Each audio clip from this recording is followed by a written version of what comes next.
गमनागमन सुविधा कलकारखाना मुक्त अंचल समस्त सरकारी कार्यालय अवस्थित एवं अनुकूल परिवेश वातावरण थिबारु एही अंचल को एक शिक्षा हब करने को अनेक बुद्धिजीवी दीर्घ दिन विभिन्न महल में दाबी कर आसुछंती। सेही क्रम में राज्य में नुआ बीजेपी सरकार आसिबा परे एही अंचल में दीर्घ दिनर दाबी को निर्वाचनी प्रतिश्रुति भाव पूर्ण करने को एठारे एक केंद्रीय विद्यालय स्थापन निमंते तत्परता प्रकाश करिसेंती। ଏହି କେନ୍ଦ୍ରୀୟ ବିଦ୍ୟାଳୟ ହିନ୍ଦୋଳରେ ହିଁ ହେବା ନେଇ ଏକ ସ୍ପଷ୍ଟ ଉଲ୍ଲେଖ ଚିଠି କରି ସରକାର ଉପଯୁକ୍ତ ମାନଦଣ୍ଡ ଆଧାରରେ ଏକ ସ୍ଥାନ ନିରୂପଣ ପାଇଁ ତତ୍ପରତା ପ୍ରକାଶ କରିଥିଲେ। ମାତ୍ର ଏବେ ଏହି ଘଟଣା ଏକ ଭିନ୍ନ ମୋଡ଼ ଆଡ଼କୁ ଯାଇ ଏହି ଆକାଂକ୍ଷିତ ପ୍ରକଳ୍ପକୁ ରାସୋଳ ଅଞ୍ଚଳରେ ଜୋର ଜବରଦସ୍ତ ଭାବେ କରିବାକୁ କିଛି ଗୋଷ୍ଠୀ ମସୁଧା କରିଥିବାର ଅଭିଯୋଗ ଆସିଛି। अजय कुमार दास राज्य परिषद सभ्य भारतीय जनता पार्टी ओडिशा प्रदेश।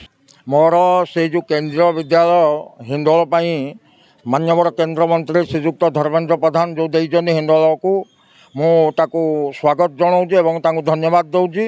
किंतु बड़ दुखर कथा हिंदोल जो केंद्रीय विद्यालय हवा को जाऊँगी से हिंदोल परिवर्ते रासोल ठारे हवापाई जाऊँगी बोली आम पाखे सूचना मिली। आम गला काली मो व्यक्तिगत भाव मान्यवर सांसद श्रीजुक्त रुद्रनारायण पाणी महोदय आमर कलेक्टर ढेंकानाल आपणकर माननीय मंत्री तांको सहित भी जोगाजोग होईजी। आमे समस्त हिंदोलवासी चाहूँ आम दीर्घ दिन स्वप्न थिला हिंदोलवासी चाहूँगी एठारे समस्त प्रशासनिक अधिकारी एठारे कम्युनिकेशन व्यवस्था उपखंड स्तर ए केंद्रीय विद्यालय होगापाई साधारण जनता चाहूँगी। तेणु ये जो टिके आमर हिंदोल निर्वाचन मंडल भितर किछि बंधु किछि कुचक्री लोक ताकू रासोल नहीं करने जो मसुदा चलैचंती से तांकर साथे करिवारे मु भाबुची विफल हेबे। काहेकि ना शिक्षा व्यवस्था आपणकर केंद्रीय विद्यालय जोटे केंद्रीय कर्मचारी माने रही थांती जोटा साधारण प्रशासनिक अधिकारी माने रही थांती से जगार से केंद्रीय विद्यालय हुए। मु व्यक्तिगत भाव आम हिंदोल निर्वाचन मंडल उन्नति पर चिंता करुँची। आगामी दिन में मु अनुरोध करुँची मान्यवर सांसद और विधायिका जे आमर जो राज्य सरकार ITI करेंगे रासोल करूँ। आमर जो स्टेडियम टी हवा जाऊँगी से खदिराकटार कराऊ। ए प्रकार व्यवस्था कले हिंदोल निर्वाचन मंडल विकास हेब सामग्रिक विकास हेब। तेणु मु अन्यथा एठारे कौन अप्रीतिकर परिस्थिति सृष्टि करने को चाहूना ए केंद्र विद्यालय तुरंत हिंदोल उपखंड में मु दृढ़ दाबी रखुची। प्रशासनिक स्तर हो बा मोर नेता मान्यवर रुद्रनारायण पाणी महोदय हूँ बा मान्यवर विधायिका सीमाराणी नायक महोदय हूँ बा केंद्र मंत्री हूँ समस्त मु दाबी उपस्थापन करुँची जे केंद्रीय विद्यालय हिंदोल उपखंडर सदर महकुमा ठारे हवा आवश्यकता रही। विगत किछि दिन पूर्व एक केंद्रीय विद्यालय टीम जगह चिन्हट पर आसिथिबा बेले तरबरिया भावे सेमानकु रासोल अंचलर एक जगह देखा जायतिला। ए प्रकल्प हिंदोल हेबाकु उल्लेख अछि बोली सही टीम प्रश्न करिथिबा बेले तांको कथा को आड़े दिया जाई राजनैतिक चाप प्रयोग करी केवल सही गोटिए जगह देखा जायतिला। तेबे ही घटना प्रघट हेबा परे हिंदोलवासी तीव्र प्रतिक्रियाशील हेबा सहित घटना को दृढ़ भाव में विरोध करिसेंती। हिंदोल उपजिलापालक माध्यम गतकाली हिंदोलर विभिन्न राजनैतिक दल एवं सामाजिक संगठन मिलित भावे केंद्र शिक्षा मंत्री ढेंकानाल सांसद एवं विधायिका उद्देश्य एक दाबीपत्र देइछंती।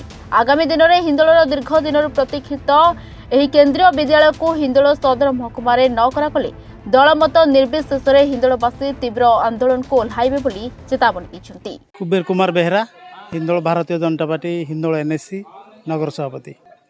देखंतु बहु दिन दीर्घ 30-35 वर्ष हेब आम हिंदोल सब डिविजन हेडक्वार्टर रे केंद्रीय विद्यालय हेबाई आम सबू जगार दाबीपत्र एवं समस्त को रिक्वेस्ट लेटर एवं मेमोरेंडम भी सब जगह दि जाए।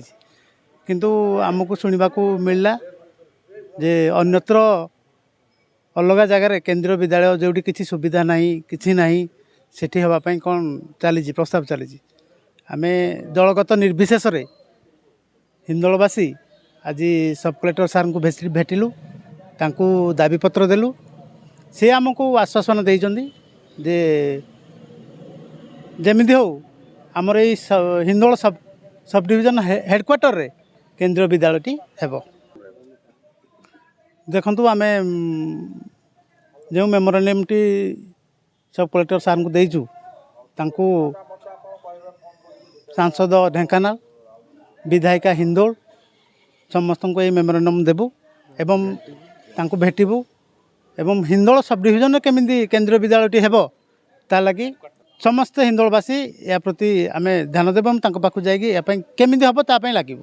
हिंदोलରୁ गौतम मुदलिंग रिपोर्टर्स टुडे।